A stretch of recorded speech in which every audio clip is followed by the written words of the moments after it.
Hello दोस्तों, welcome back to the channel. आज मैं आपके साथ शेयर कर रही हूँ बेसन के लड्डू की रेसिपी, जो बहुत ही सिंपल एक रेसिपी है जो मेरे ख्याल से हर घर में ये बनाए जाते हैं। नॉर्मली ये लड्डू बहुत ही सिंपल है, तो ये बिगिनर्स के लिए है। तो चलिए स्टार्ट करते हैं। यहाँ पे मैंने इंग्रेडिएंट्स ले लिए हैं, आप देख सकते हो इसके लिए। तो पहले मैंने यहाँ पे 4 कप लिया है बेसन। अगर आपको मोटा बेसन मिल जाए जो थोड़ा दरदरा होता है, लड्डू के लिए स्पेशल होता है वो बेसन, तो आप वो ही बेसन लीजिए प्लीज़। तो यहाँ पे मेरे पास सिंपल बेसन है, नॉर्मल बेसन है, तो मैंने वो लिया है। तो इसके साथ मैंने यहाँ पे शुगर ली है जो 2 कप है, मतलब हाफ ली है मैंने बेसन से शुगर की क्वांटिटी। और यहाँ पे मेरे पास जो शुगर है वो मेरे पास बूरा नहीं अवेलेबल, और ना ही मेरे पास देसी खंड जो होती है वो अवेलेबल भी नहीं है। तो मैंने उसकी जगह ये जो साबुत चीनी आती है वो ले ली है। इसको हम पीस लेंगे। ये 2 कप है। और गार्निशिंग के लिए यहाँ पे मैंने 4 जो हैं वो इलायची ली हैं, हरी इलायची 4-5 ले लीजिए, उससे ज़्यादा ना लीजिएगा, बहुत ओवर पावर भी ना करे इलायची की टेस्ट, तो इसलिए थोड़ा मिनिमम ही लीजिए। और यहाँ पे जो बादाम है वो मैंने यहाँ पे कट कर लिए हैं डेकोरेशन के लिए। अगर आप बीच में डालना चाहते हैं बादाम तो शुगर के साथ पीस लीजिए, नहीं तो जब बेसन भून जाए तो उस टाइम पाउडर बना के बादामों का उस टाइम उसमें डाल दीजिए बेसन में। और इसके अलावा मैं इस कप से 1.5 कप जो होगा वो देसी घी लूँगी। आप देसी घी की क्वांटिटी कम या ज़्यादा कर सकते हो अपने हिसाब से। अगर तो सर्दियां हो तो देसी घी आप अगर ज़्यादा क्वांटिटी में ले लें तो ठीक है, मगर गर्मियों में थोड़ा कम ही लें, क्योंकि क्या हो सकता है कि देसी घी जो रूम टेम्परेचर पे वो लिक्विड फॉर्म में होता है, तो जो बेसन के लड्डू गर्मियों में अगर ज़्यादा देसी घी होगा तो देसी घी मेल्ट होने से बेसन के लड्डू का जो शेप है वो भी रहेगा नहीं, सेम गोल नहीं रहेगा, वो बिखर मतलब मेल्ट से हो जाएंगे। तो इसलिए कम लीजिए गर्मियों में देसी घी। पहले मैं शुगर को पीस लेती हूँ।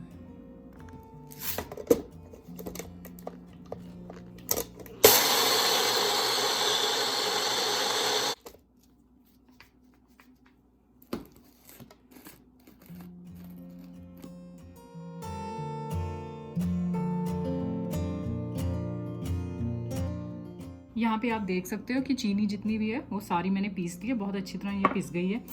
और अगर आप चीनी पीसे और आपको लगे कि बीच में दाने रह गए हैं तो उसको छान ज़रूर लीजिए, छान के जो बचे मोटा चीनी का मिक्सचर उसको दोबारा पीस लीजिए। तो ये हो गई है। इसके अलावा यहाँ पे जो ये इलायची है इसके दाने निकाल के इसको भी पीस लेंगे।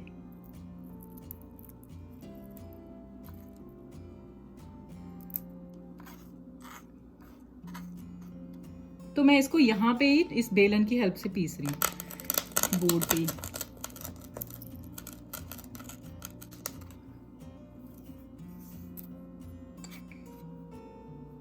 तो ये भी हमारा पिस गया है। मैंने मोटा मोटा ही रखा है इसे, ज़्यादा नहीं हो किया बारीक।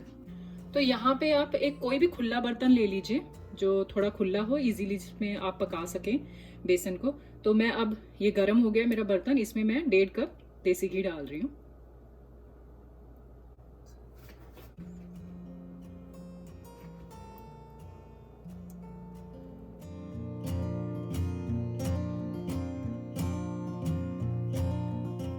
यहाँ पे देसी घी जो है वो गर्म हो गया, इसमें अब मैं बेसन डाल रही हूँ, 4 कप बेसन।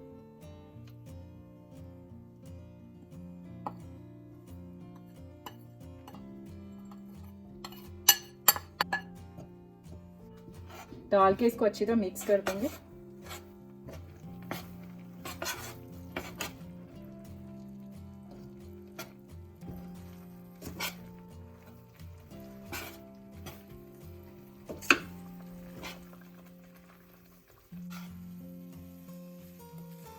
आप यहाँ पे देख सकते हो कि बेसन अच्छी तरह मिक्स हो गया सारा। अब इसको हिलाते रहेंगे, और इसकी आंच जो हमने रखनी है वो मीडियम से लो की तरफ ही रखनी है, ज़्यादा लोअर तरफ ही होनी चाहिए। अदरवाइज क्या होगा कि बेसन जल सकता है, और अगर बेसन जल गया तो लड्डू का जो टेस्ट है वो बिल्कुल खराब हो जाएगा। तो अब हम इसे कॉन्टिन्यूसली भूनते रहेंगे, और बिल्कुल भी आपने बंद नहीं करना, इसे चलाते रहना है लगातार। कम से कम इसे आधा घंटा लग जाएगा पकने में।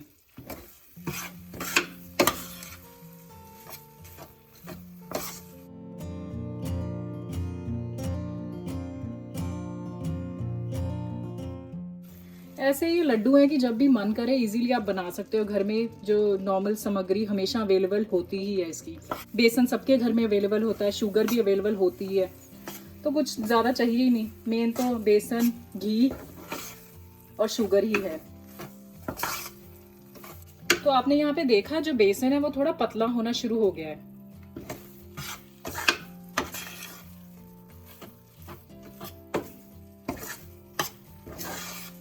अभी सिर्फ मुझे 5 मिनट हुए हैं इसे पकाते पकाते।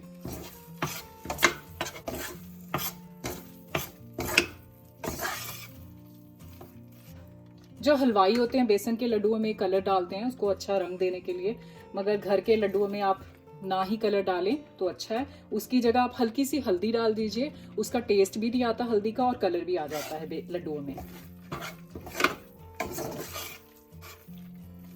अब आपने देखा है कैसे दाने दाने से होने लग गया, दानेदार सा दिखने शुरू हो गया है, फूलना सा शुरू हो गया है। अगर आप ध्यान से देखो फूल रहा है ये देखो।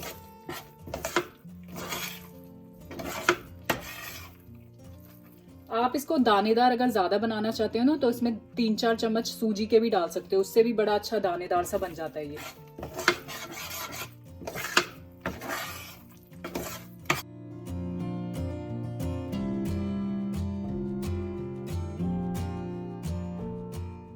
अभी मुझे इसे पकाते पकाते सिर्फ 13 मिनट हुए हैं और उसी में इसकी खुशबू आनी शुरू हो गई है।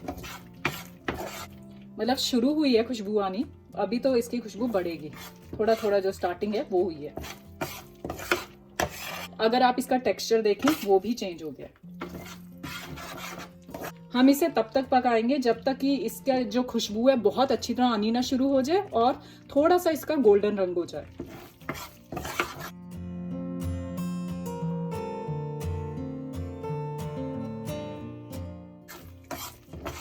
क्या खुशबू आ रही है इसकी ना। और आप देखो कलर चेंज हो गया इसका थोड़ा थोड़ा ना। बस इसका प्रोसेस कुछ नहीं है, बस यही ध्यान देना होता है कि इसको कम आंच पे पकाया जाए।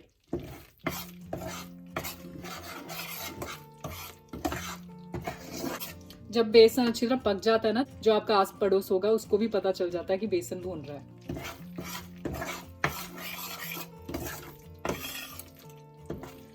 आपने देखा था पहले इसका टेक्सचर, पहले ये कैसे दानेदार फूलना शुरू हो गया था और अब ये फिर से पतला हो गया, पतला हो रहा है। ये देखो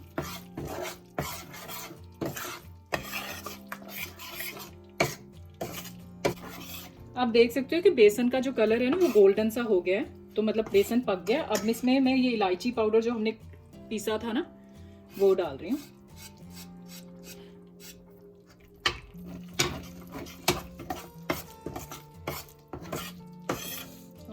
इलायची डालते ही ना इतनी अच्छी खुशबू आ रही है ना।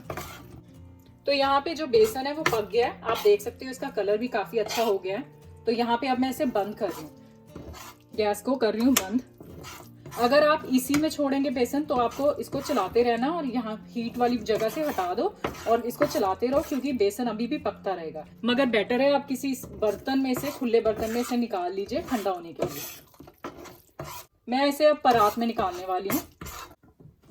तो ये मैंने निकाल दिया सारा। तो ये बेसन मैंने अब निकाल लिया है सारा इसमें, और इसको ठंडा होने के लिए छोड़ेंगे। पहले इसमें चीनी नहीं डालनी साथ के साथ, क्योंकि ये अभी गर्म है। अगर अभी हम इसमें शुगर डाल देंगे ना तो वो चाशनी बन जाएगी और हमारा जो सारा लड्डू का मिक्सचर है वो खराब हो जाएगा। चाशनी बर्फी में डलती है तो लड्डू में हम चाशनी नहीं बना सकते।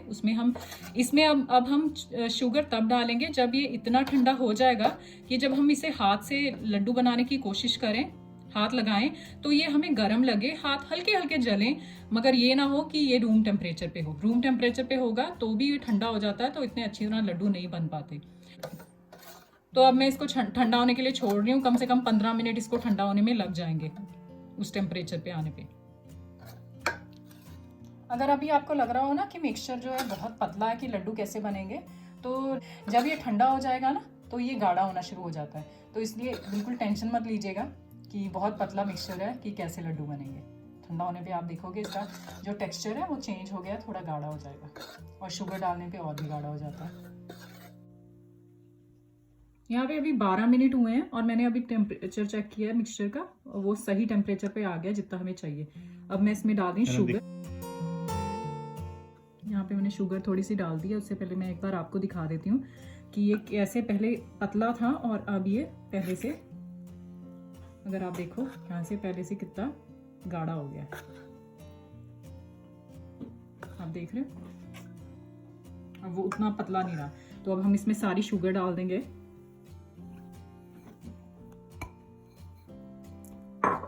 अब इसे मिक्स करेंगे हाथों से ही, और जल्दी जल्दी करना है क्योंकि ये जल्दी से नहीं तो ठंडा हो जाएगा और हमारे जो लड्डू हैं वो बनने में मुश्किल होगी हमें।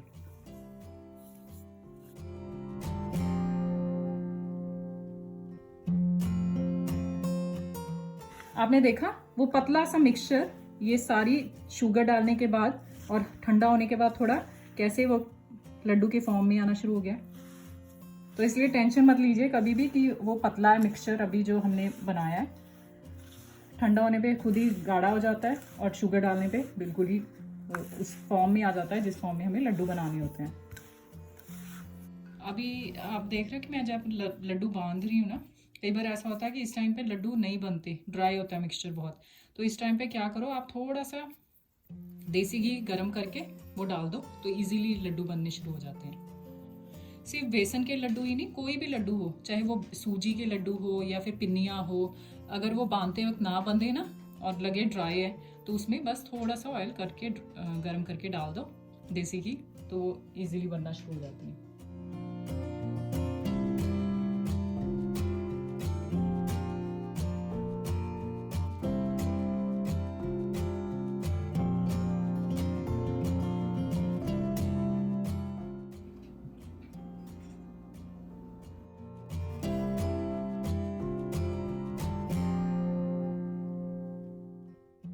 और अब हम लड्डुओं को गार्निश कर रहे हैं बादाम से।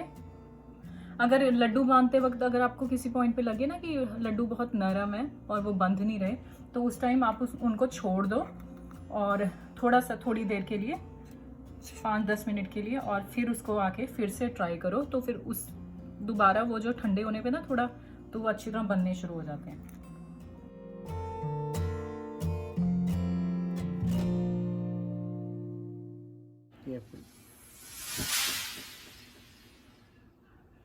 चख लो ले जाओ, मुँह च पाओ। तुझे अपना भी